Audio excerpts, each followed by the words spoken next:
The funeral chapel smelled like lilies and dust. I stood in the doorway wearing a navy suit I'd bought 3 years ago from a thrift store, the only one I could afford now. My father's mahogany casket sat at the front of the room, surrounded by flowers that cost more than my monthly rent. That's when I heard it. Dean's laugh. My older brother, standing near the casket in a $3,000 designer suit, pointing at me like I was the punchline to a joke. His friends laughed with him. My relatives turned to stare. "Look at the prodigal daughter," Dean announced, his voice dripping with mockery. "Still wearing garbage, I see." Dad would have been embarrassed. I walked forward quietly, refusing to react. But my hands were trembling. The priest, Father Michael, who'd known my father for decades, approached me with something clutched in his hand. His expression was serious, almost reverent. It was a cream-colored envelope, sealed and heavy. "Your father gave this to me 2 weeks ago," Father Michael said quietly.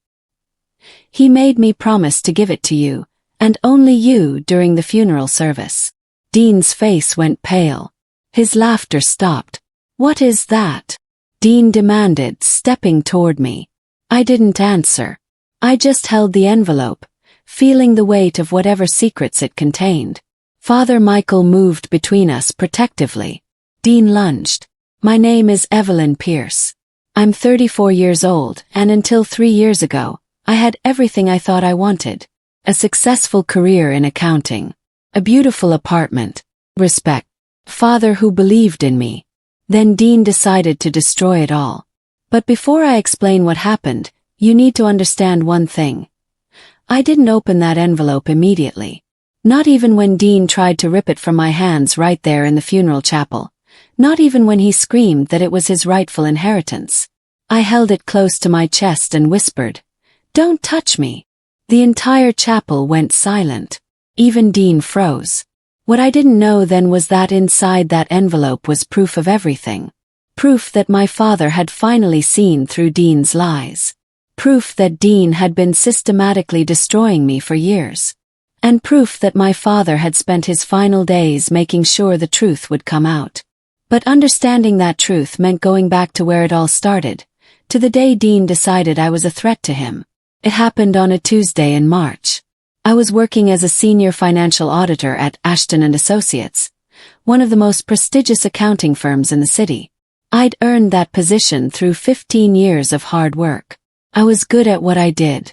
I caught discrepancies that others missed. I was thorough. I was trusted. Until the morning I walked into my office and found a formal suspension letter on my desk. The accusation was fraud. Someone had filed a complaint claiming I'd altered client records and pocketed money from accounts. The letter said they had evidence. They said they had documents signed by me admitting everything. I'd never done any of it. My hands shook as I read the letter twice, 3 times, hoping the words would change. My supervisor, Richard Webb, called me into his office. He wouldn't meet my eyes. "There's a formal investigation," he said quietly. "You're suspended with pay pending the outcome." "Who filed this complaint?" asked. Richard hesitated. "I can't say yet. But Evelyn, the evidence they provided is detailed." That's when I knew. Deep down, in a place where instinct speaks louder than hope, I knew exactly who had done this. My brother Dean. The investigation took 3 weeks. 3 weeks of sitting at home, refreshing my email obsessively, wondering if my career was ending. Then I got the call. "We found inconsistencies in the complaint," Richard said. His tone was cautious but hopeful. "We're looking into the source of the evidence." But by then the damage was done. My reputation at the firm was already tainted. People whispered when I walked past. Client relationships I'd built for years had started to crumble. I decided to do my own investigating. I called my lawyer, Catherine Torres, who specialized in white-collar crime cases. I told her everything, and she told me something that made my blood run cold. "The person who filed the complaint worked with someone inside the firm," she said. "There's a pattern here. Someone provided the false documents, and someone inside verified them without proper scrutiny. I spent the next week pulling every thread I could find. I examined the false documents closely. The signature forgery was surprisingly good, but not perfect. And then I found something that made me go pale. The email address listed on the complaint verification was one I recognized. It belonged to Kevin Ashton Jr., who happened to be Dean's fraternity brother from college. My brother hadn't just sabotaged me. He'd orchestrated it. I went to my father's house that night, expecting him to be my rock. We'd always been close. He'd taught me to think critically, to work hard, to trust my instincts. I thought he would believe in me immediately. Instead, he believed Dean. Dean called me, my father said. His voice cold in a way I'd never heard before. He's concerned about you, Evelyn. He said you've been showing signs of instability. That you've been under enormous stress. That's not true, I said, my voice shaking. Dad, Dean did this. He filed the complaint. He forged documents. My father stood up and walked to the window. Dean said you might say something like this. That you might try to blame him. I'm not trying to blame him. I'm telling you what happened. He turned to face me, and I saw something in his expression that broke my heart. And worse than doubt, disappointment. I've reread my will, he said quietly. I'm considering whether you're still the right choice as executor. Those words hit harder than any punch. Being executor of my father's estate meant he trusted me. Meant he believed in me. And now he was taking that away. You're going to remove me, I whispered. I'm going to think about it, he said. Right now, I think you need to get your life together. I left his house that night feeling like I was drowning. And somewhere in the back of my mind, I wondered if Dean had orchestrated that conversation too. Without the income from my job, without my father's support, everything started to collapse. I lost my apartment 6 months later. I couldn't afford the rent. I sold my car, then my furniture piece by piece. I moved in with a friend who let me sleep on her couch rent-free. And I could see the pity in her eyes every day. Pity. That's what killed me the most. I was trying to find new work, but the suspension at Ashton and Associates had poisoned the well. Firms I applied to didn't call back. People who used to be colleagues suddenly didn't return my emails. It was like I'd been marked with an invisible scarlet letter. One day, I was standing in a grocery store trying to decide between 2 brands of rice because I could only afford one, when my phone buzzed. A voicemail from an unknown number. It was Dean. I could hear him laughing in the background, surrounded by people. His voice was smug, satisfied. Hey, Evelyn. Just wanted to check in. Heard through the grapevine that you're having a rough time. That's rough. Maybe you should have thought about that before you tried to get ahead in the world. You were never built for success. That's a Dean original, by the way. You're not built for it. Never were. Anyway, let me know if you need a job or something. I could use an assistant. You'd be good at fetching coffee. Talk soon. He hung up before I could respond. I sat in my car for an hour after that, just breathing, trying to keep myself from falling apart. 3 months later, I got a call back. It was from a small non-profit called Bridges Financial Literacy. They worked with underserved communities, teaching financial management. It wasn't prestigious. It wasn't what I'd had before. But it was a chance. The interview went well. The director, Thomas Pierce, no relation, seemed to believe in me. He said he'd get back to me within a week. Then, 2 days before the offer was supposed to come through, I got an email. We've made the difficult decision to move forward with another candidate. We conducted a final reference check with someone who worked closely with you, and they expressed significant concerns about your reliability and professional ethics. The reference was Dean's friend, Kevin Ashton Jr. He'd gotten to them too. I sat in my car in the parking lot of a strip mall, where I'd been working part-time washing dishes at a restaurant, and I let myself cry. Not quietly. Not in a dignified way.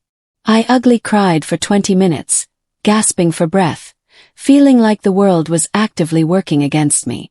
That night my phone rang. It was my father. Evelyn. His voice sounded strange. I owe you an apology. A real one. I didn't know what to say. Dean was here today, he continued. And I overheard him on the phone with someone.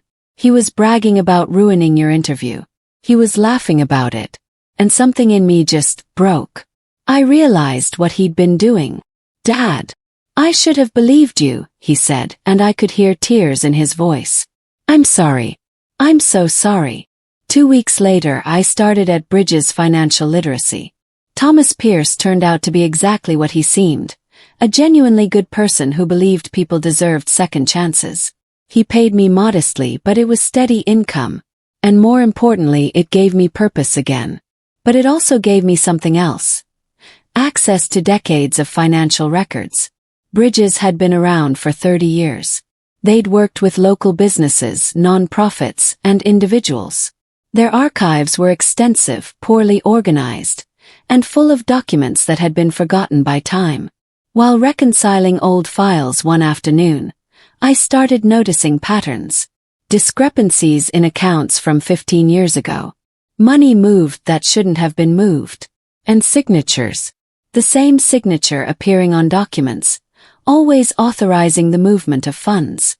The signature belonged to my father's company. And the name authorizing those transactions was always the same. Dean Pierce. I started pulling every financial document I could find that had any connection to my father's company, Ashton Industries. What I discovered made my hands shake.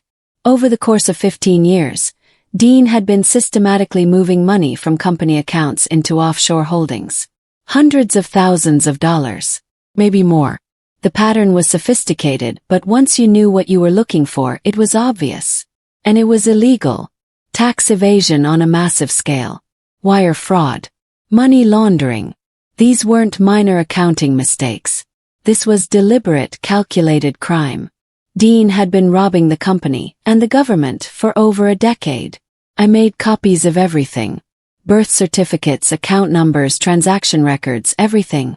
I organized it all into a comprehensive file. And then I did something that terrified me. I contacted a lawyer. Catherine Torres was the same lawyer I'd hired when I was accused of fraud. She'd helped me prove my innocence in that case. Now I was bringing her something much bigger. I laid out the documents on her desk in her office, watching her face as she reviewed them. She didn't speak for a long time. When she finally looked up at me, her expression was grave. "This is serious, Evelyn," she said quietly. "This is 10 years of federal crimes. Tax evasion, money laundering, wire fraud. If your brother did this." "He did," I said. "Then he's looking at prison time," she finished. "Significant prison time. And your father, is he aware?" "I don't know," I said. "If he is, he's never mentioned it." Catherine stood up and walked to her window, looking out at the city. "Your father created this company. Built it from nothing. He must know something is wrong." "I don't think he knows it's Dean," I said. "I think Dean's been hiding it from him." Catherine turned back to me. "Here's what I'd do if I were you. Tell your father. Give him these documents. Let him decide what to do. And Evelyn." Pause. "If your father passes away before this is resolved, these documents become much more complicated. They could become the centerpiece of a criminal investigation. Your brother might try to destroy them." That's when it hit me. My father was 72 years old. He'd been having health problems. And if something happened to him before he knew about Dean's crimes, Dean might inherit everything. And then he would bury the truth forever. 2 weeks later, my father called me. His voice was weak, barely above a whisper. "Evelyn, I need to see you. Before it's too late." Those words sent ice through my veins. "Dad, what's wrong? Are you okay?" "I'm in the hospital," he said. "My heart.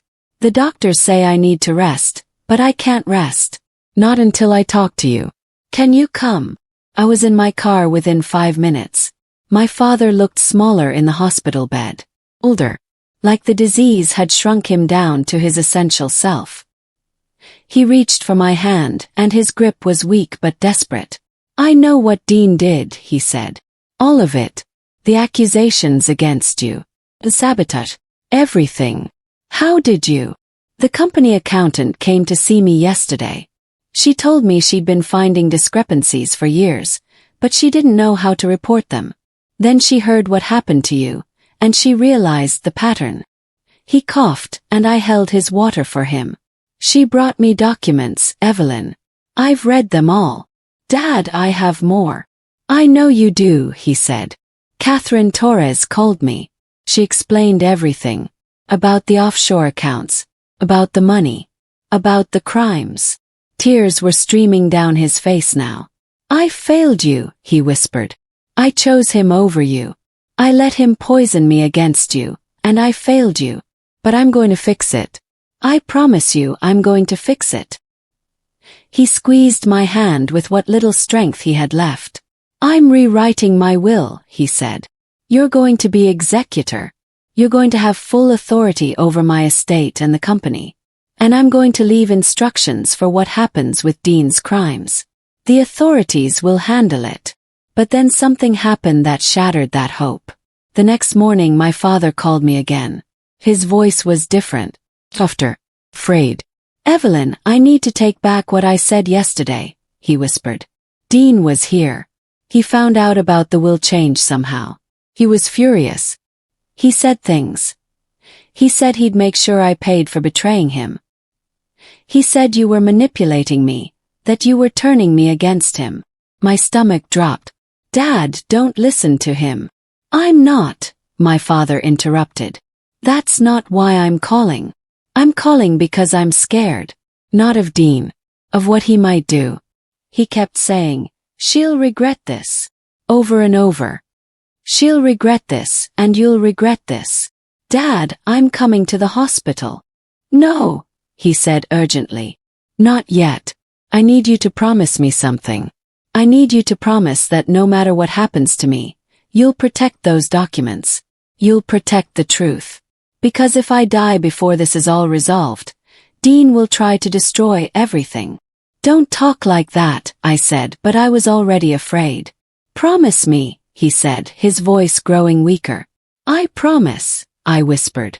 2 days later, my father suffered a massive heart attack. The doctors said it was stress-related. Whatever it was, it left him struggling to hold on. Every time I visited, he looked smaller, more fragile, like he was slipping away from me even as I held his hand. For the first time in 3 years I felt like I could breathe. I was calling Father Michael to schedule a meeting about the new will when my phone rang. It was the hospital. My father had requested to see me immediately. I drove there with a sense of dread I couldn't explain. Something felt wrong. When I arrived at his room, I found Dean standing outside the door, blocking the entrance. His face was dark with rage. You've been lying to him, Dean said. Poisoning him against me. Move, I said. You showed him those fake documents, didn't you? You forged those records to make it look like I. The documents are real, I said, my voice cold. And Dad knows it. Dean's face twisted. He's changed his will because of you. He's cutting me out because of your lies. He's cutting you out because you committed federal crimes, I said. Now get out of my way. Dean grabbed my arm. Hard. If you go in there I will ruin you, he hissed. I'll make sure everyone knows you forged those documents. I'll drag your name through mud so deep you'll never recover. I pulled my arm away and stepped past him. I could hear him on his phone behind me, calling a lawyer, screaming about fraud and false accusations. My father was awake, but barely. The machines around him beeped steadily, measuring his failing heartbeat. He tried to stop me, I said. I know, my father whispered. The nurses told me. He's going to fight the will change. He's going to claim it's elder abuse, that you manipulated me. I know, I said. My father reached for something on the bedside table. An envelope, cream-colored and sealed. I already anticipated this, he said, pressing it into my hands. This contains everything. The new will, witnessed and notarized. Letters explaining my mental state. Recordings of our conversation about Dean's crimes. This protects you. Dad. And Evelyn. He squeezed my hand. I want you to know that I see you now. I see everything you've endured, everything you've overcome, everything you've sacrificed. You are the strongest person I know. You are my legacy. I held his hand, crying silently. I love you, sweetheart, he said. 2 hours later, my father's heart stopped. The machines flatlined. The nurses rushed in. But they couldn't save him. He was gone. Dean took over immediately. He walked into the hospital like he owned it, barking orders at the staff, arranging everything like he was the sole heir to the world. He called relatives. He notified the company. He acted like he'd inherited an empire. And then, at the funeral home, he made his move.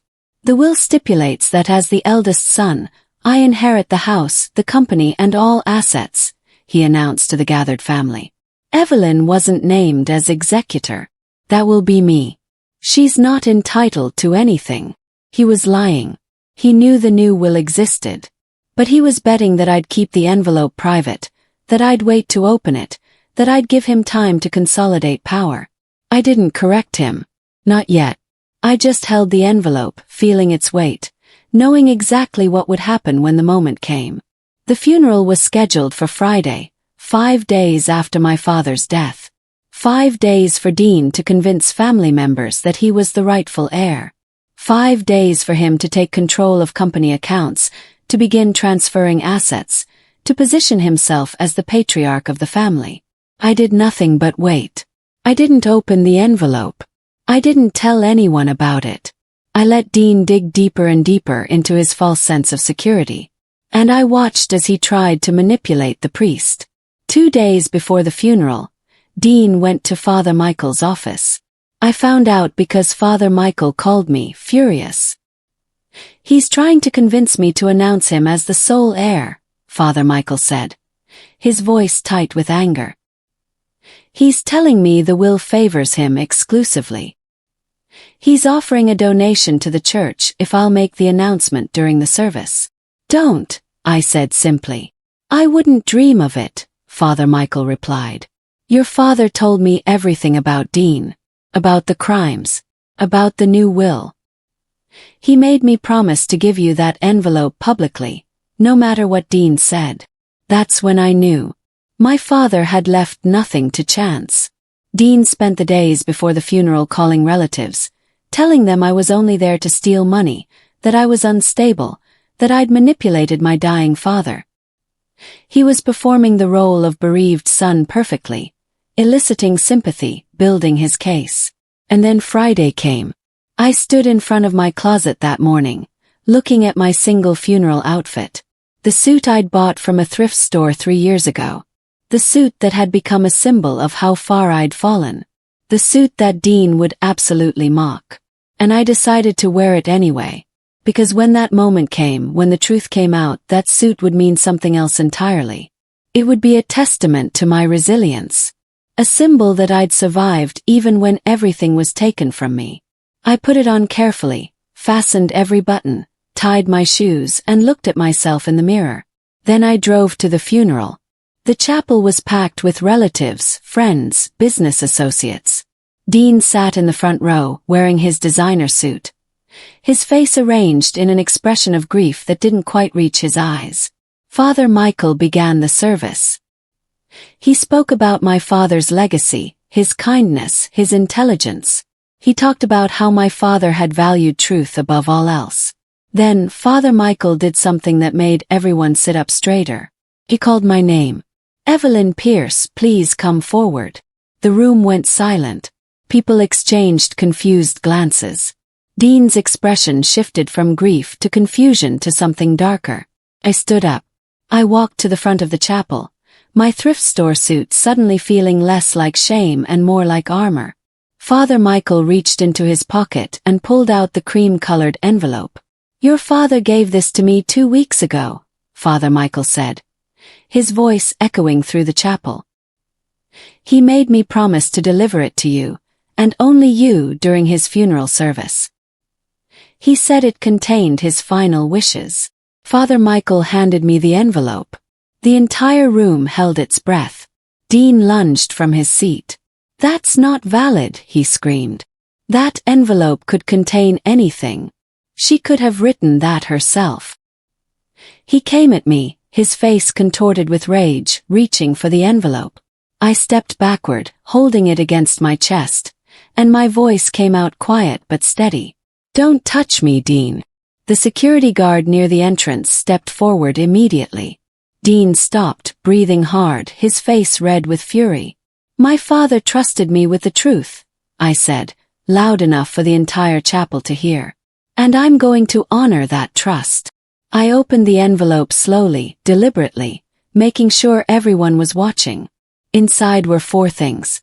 First, a new will, dated and notarized, naming me as executor and primary beneficiary of my father's estate and company. Second, a detailed letter from my father explaining that Dean had been systematically committing federal crimes, that my father had discovered these crimes shortly before his death, and that my father was ensuring these crimes would be investigated by the proper authorities. Third, documents, copies of the same ones I'd gathered, showing 15 years of tax evasion, money laundering, and fraud, all orchestrated by Dean. And fourth, a handwritten note from my father that I read aloud. "To my beloved family, I am Evelyn's father. I failed her once by believing lies. I will not fail her again. Dean has committed serious crimes against this company and against the government. I am entrusting Evelyn to ensure that truth prevails. I love you, Evelyn. Always." Gasps echoed through the chapel. Every eye in the room turned toward Dean. Father Michael took the will from my hands and began reading it aloud. "I, Robert Pierce, being of sound mind, do hereby declare my last will and testament." He read the entire document. He read about how my father was naming me executor of his estate. He read about the house, the company, the savings accounts, all passing to me. And then he read the final paragraph, the one about Dean. "To my son Dean, I leave the hope that you will reflect upon your actions and the pain you have caused. I leave you the opportunity to seek redemption. I leave nothing else." Dean stood up, his face white with rage. "This is fraud," he screamed. "This is a fake.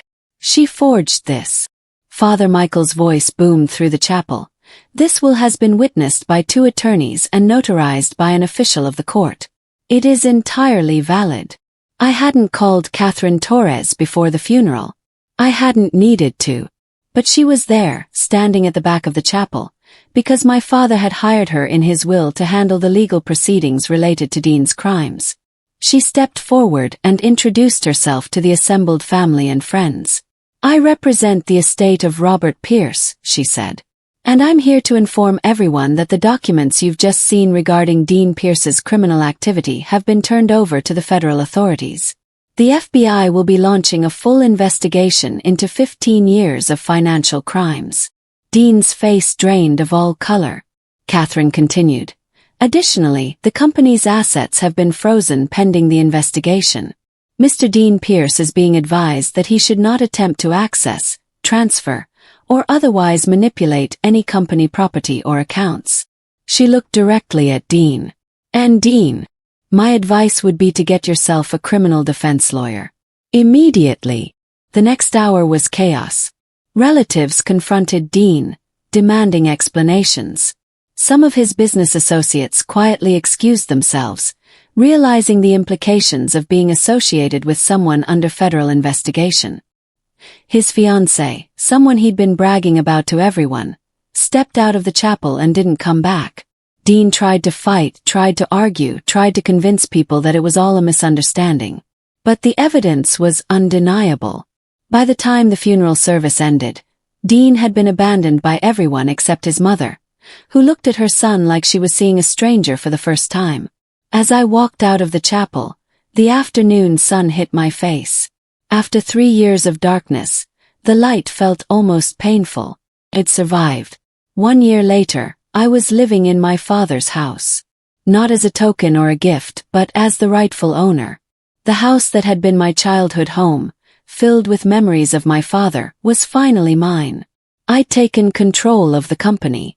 I'd brought in a new accounting team and implemented systems that would prevent anyone from ever manipulating the finances again. The company was thriving. and I'd started something new. Using part of my inheritance, I'd created the Pierce Financial Empowerment Foundation, named after my father. We taught financial literacy to people in difficult circumstances, people like I'd been. People who'd been knocked down and needed to understand how to rebuild. The FBI's investigation into Dean had concluded 3 months ago. He'd been charged with 15 counts of federal fraud, tax evasion, and money laundering. His trial was scheduled for next year. The prosecutors had said he was looking at substantial prison time. One day, I received a voicemail from a blocked number. It was Dean. His voice was hollow, broken. "Evelyn, I'm sorry," he said. "I'm sorry for everything. I was jealous of you. I always had been. You were smarter than me and I couldn't stand it. So I tried to destroy you. And in the process I destroyed myself. I don't expect forgiveness. I just wanted you to know that I understand now. I understand what I did." I listened to the message twice, then I deleted it. Not because I was angry, but because I'd finally realized something that had taken me 3 years to understand. Dean's crimes weren't really about me. They were about him. His insecurity. His weakness. His need to dominate because he felt inferior. When I tried to expose him, I hadn't destroyed him. I'd simply removed the blindfolds that had been protecting him from the consequences of his own actions. He'd done it to himself. And I whispered something my father had told me a week before he died. When someone digs a hole for you, let them dig deep. Usually they end up falling into it themselves. The sun was setting over the garden, painting everything gold. And I was finally at peace.